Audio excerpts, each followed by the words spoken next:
afternoon. Good to see everyone.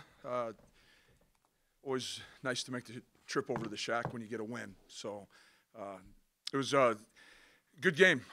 There's a lot of positives that were part of Saturday's contest. Just a few of those that I would comment on is, offensively for us to have 200 yards on a team that had previously only been giving up about 60 to 70 yards per game. I thought great job by our offensive line, great job by our offensive staff. And even our perimeter players of allowing us to do that. We had 9 different players carry the football on Saturday. We had 7 different players catch the football. So, again, trying to use as many of our tools as we can offensively. Some other things, we were +1 in the turnover margin, and I think that's a big deal. We've talked about it in here numerous times that anytime you're positive in the turnover margin, you have a great chance of winning games. Griffin Crosa had a solid day, had what was probably close to a 40-yarder and maybe a 38-yarder, and then, of course, was 3 for 3 on PATs. So just seeing more and more consistency out of him.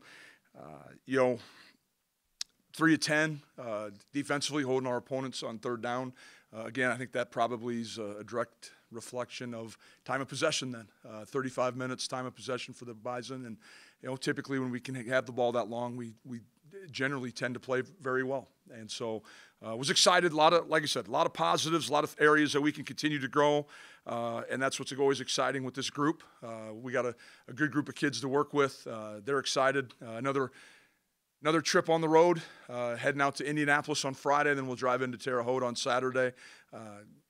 Coach Mallory does a really good job out there. And I know that football team has dealt with some extremely unique circumstances this year, especially during fall camp. And, I know they'll be well coached and well ready to go when we see them on Saturday.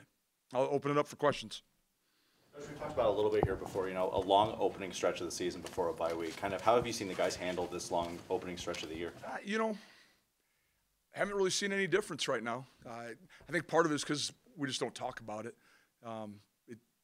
We've had long stretches before. I mean, as Devin, you've been around long enough where when we've had the bye week in week 3 and then we proceed to play 9 more after it, it's not unusual. It's maybe atypical from what our normal scheduling looks like, but to play 6 weeks in a row is not different than another year.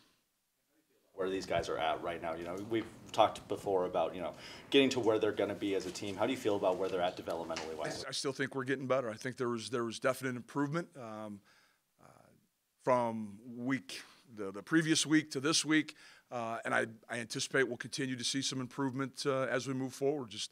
We got some players getting accustomed. We got some young guys that have to help us in certain areas, and I think you're starting to see some of them really be able to exert themselves and make some things happen. I think Joe Stoffel would be one of them. Had a really good day at the point of attack, but also got involved in the pass game quite a bit, and that's 2 weeks in a row now. Brosio seems to be being more of a, guy who's catching the ball and running the ball. I mean, what have you seen as development where he's become more than just a blocker? Well, I think that was probably a couple, 2-3 years ago. Part of it was because all of a sudden we were thin at the running back position again. I want to say spring 21. Unfortunately, we had a couple of injuries at the running back position and needed a back that could help us. He was healthy at the time. I think part of it was experimentation. Let's put him back there, see how he can do. And as you guys have seen, he's done a really good job. We line him up all over the place. He's at F, he's at U, he's on the ball as a tight end. He's been split out at receiver. We get him out into routes. He's just a good football player. If I could change the position in our roster, it would just say football behind it. That's what he plays. Valuable is when he has that versatility and be a long snapper and just do so many different roles. Say that again now. How valuable? Are you talking Hunter Brosio? Yeah, Brosio. Yeah. Okay. Yeah. Sorry, Hunter Brosio. Yes. Yes. Okay. Well, I mean, he has to because of some depth situation, but I know that the long snapping piece challenges him at times. He's not a natural long snapper. It's something that he's learned while he's been here at NDSU. But you go back to, can't remember what game. It was a home game, so I'm anticipating it was North Carolina A&T potentially. 8-9 play drive. He was out there for every single play, and then all of a sudden had to bend over and snap the football between his legs after a touchdown. I know he came to the sideline and he was winded. But those are things that we tried to recreate or emulate in practice, where he couldn't take his gloves off. He didn't have a chance to go spin one real quick on the sideline just to get warmed up. And you got to be ready at all times. But he's done a great job, and his physicality is contagious on the football team. First answer was Hunter Lipke. That was we got like 4 hunters on the football team. I apologize. Has Brosio become more of a guy you trust to throw the ball to and run, whereas he was more of a blocker, it seemed? Well, I think part of it is just the things that you see in practice. Repetition helps, but also when the other 44, the other hunter is out there in the backfield, I think everyone in the stadium knows where he's lined up. And so when you can take advantage of, tendency breakers, I think that's what you're seeing. And this last week, unfortunately, we had a huge one with the catch, with the delay down the visitor sideline there. That would have been a huge play for us. You had 4 fullbacks in on the play and it's got a lot of traction across the country. If we could get a 5th, we would, I think. But no, we got 4 really good football players. There's guys who are pretty selfless in that room. I'll bring up Luke Waters, for instance, played 4 snaps. But one of the most important snaps of the game was the kick out on the 14-yard touchdown we had on 4th and 1. Young man's owning his role, doing a great job, back up on some special teams. That is a great example of what Bison Pride's all about, in my opinion. Comes to work every day. And you could say that about Logan Hofstad. You could say that about Hunter Brosio. You could say that about Hunter Lipke. That formation and play, well, how did that come about? Well, I think part of it was the week before. Everything's a complementary play. The week before, we kind of had that spinner action where we ran kind of a G back where Cam rolled out. This was kind of the complementary play off it. But it is exciting to see, split. I'm sure a lot of traditionalists and people who remember football out at Dakota Field, the split back look probably brings back some fond memories. Update on Cava or Kobe? Kobe should be fine day to day, ankle sprain. So we'll see. He was up walking around already. Unfortunately, I have not had any conversation on Cava. One of the issues, and it's the fact that we play on Saturday. Sometimes it's tough to get some accurate information before I come over here on Monday. But I anticipate I'll connect with Mason when we get over there. Rick's, any progression there that you could see him play soon? Yeah, he dressed this week and was available. He's just battling. He's had a lot of bad luck during his career, unfortunately, and battling a soft tissue injury that probably was as bad as anyone had ever seen as far as a muscle pull. And so working his way back. He's hungry. He wants to play, but at the same time, we have to control that energy and that the reps for him even at practice for fear of trying to re-injure that thing. Or he could help if he can't play. He showed a ton of. His injury happened probably the week of the Drake game, and it was one of those freak deals at practice. They were doing one-on-ones, and all of a sudden felt his hamstring pop, and before you know it, it was black and blue from his hip to his knee, and something that our doctors had never seen before anyone react like that. So it's just taken a long time to get him back where he needs to be. Defensive line with, Eli obviously being out, Dylan, Jake being nicked. Might we see new faces there, or Well, I think you got to see Cole Menz has to play more for us. I anticipate maybe true freshman Kelton McCaslin, taking some reps at practice and starting that preparation process. You guys have seen there's always seems like there's a freshman every year that steps up in the defensive line room. Going back to one of the young men that was here this weekend, Greg Menard.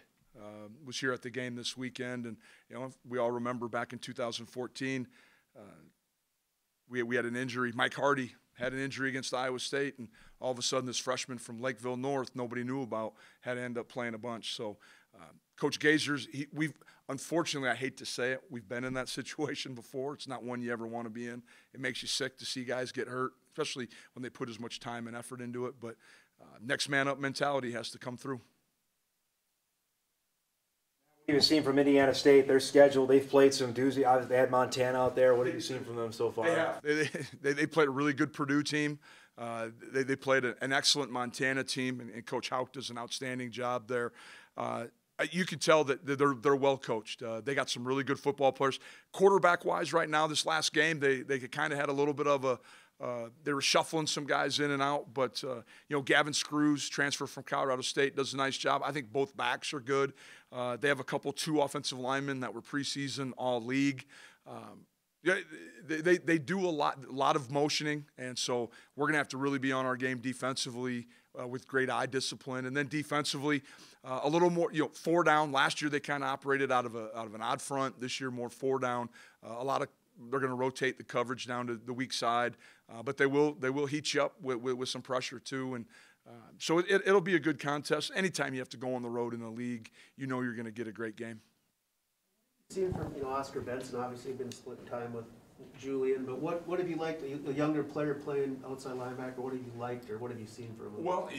Well, he's continued to get better. I mean, from day one in the Drake game, every snap is an opportunity to continue to improve because he didn't have anything before that.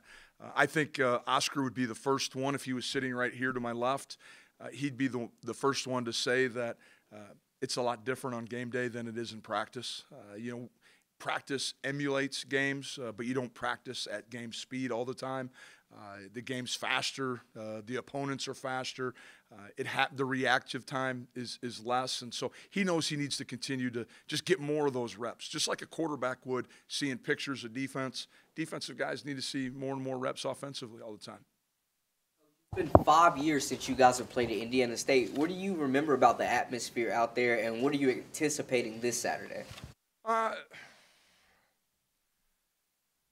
One, I can't believe it's been 5 years since we've been out there, but I don't know if I remember a whole lot about the atmosphere. I remember, that they got the end zone facility where we dress, where we come out.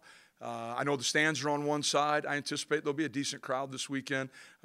You're kind of on your own over there on the visitor side, so we better make sure that we bring our own excitement and bring our own atmosphere, at least for our sideline this weekend. Interested, the 2 coaches at Power 5 schools lost jobs yesterday, and there's almost 8 or 9. Do you feel in your brethren the pressure is on even more to win nowadays than even a couple years ago? Well, it would sure make you feel that way, just by looking at some of the recent decisions. I guess I'll probably making comment on Paul Chryst at Wisconsin. I mean, he's won 70% of his games, and I think he's done it the right way. He's recruited the state of Wisconsin. He's recruited the state of Minnesota as good as anybody has. He's won with